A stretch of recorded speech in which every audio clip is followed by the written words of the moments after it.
Hello and welcome to another day of Positivity with Spirit, and today I have Saint Therese of Lisieux, and she was a wonderful saint, and so I'm really excited to be able to be revealing what she has to say. But before I go to what she has to say, I just want to say how I have been connecting to many spirits and highly evolved spirits and God included for about 3-4 years, and it's been an extraordinary journey, and they are sort of all coming close because they do have a plan and they do have a purpose for coming through me, and I know that they are very excited to be able to be giving you words, and I think they want to be close to you. So if you are interested in hearing about the journey and hearing about what they've got to say, don't forget to subscribe and press that little bell so that you can be always notified of what is going on. So without further ado, let's speak to Saint Therese of Lisieux. She's sometimes known as the Little Flower, and quite often when I've seen statues of her, she's holding a little bunch of flowers, and she's just drawing close, and she's saying to me, when I was a young girl, I knew that my mission was simply to be with God. I knew that I had to pray hard every day to be in His company, for this was my destiny and this was what I wanted. I wanted to be as close as I possibly could to God. I found myself in a situation that was unusual for most young girls and young women, to be a nun at this tender age of 15, 16, she's saying to me. She's saying to me that her heart was full of love, and that love was simply for God. She wanted to say, she used to say to God, please God, how can I be of service to you? How can I do the work that you wish for me to do?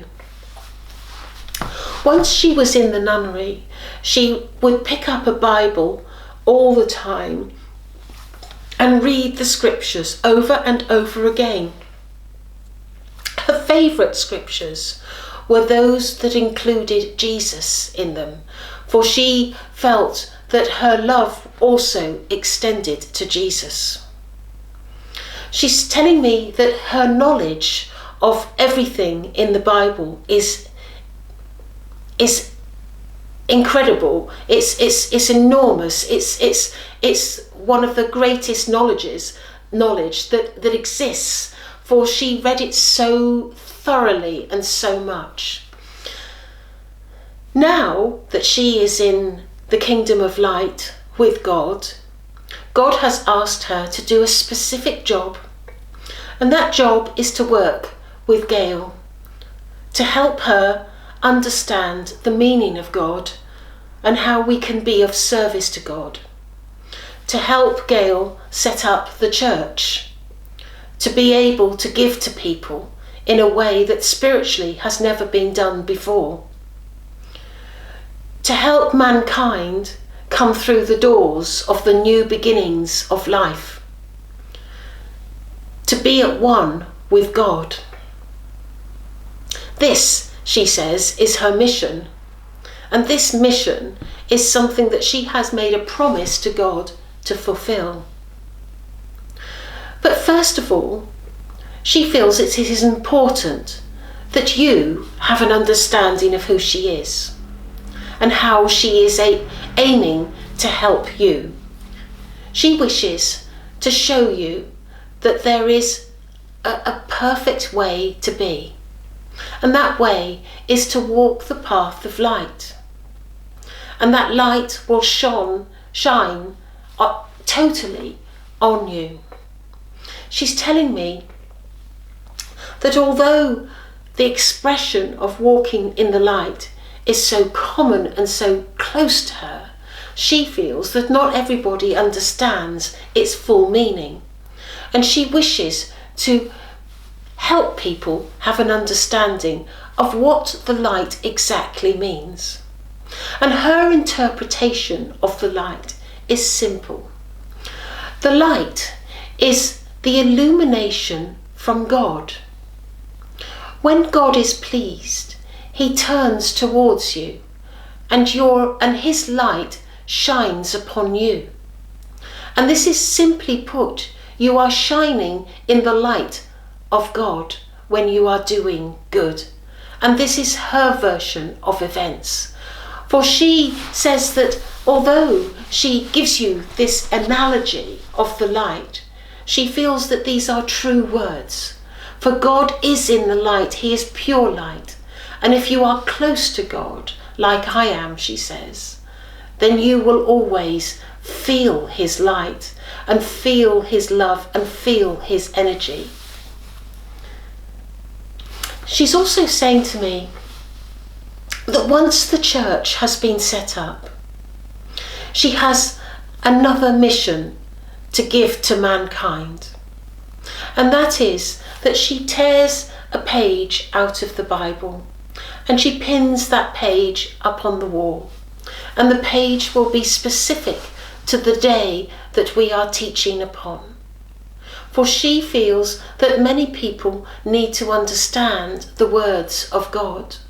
For these words, they may have been written a long time ago, but she also says they are now just as true today as they were all those years ago.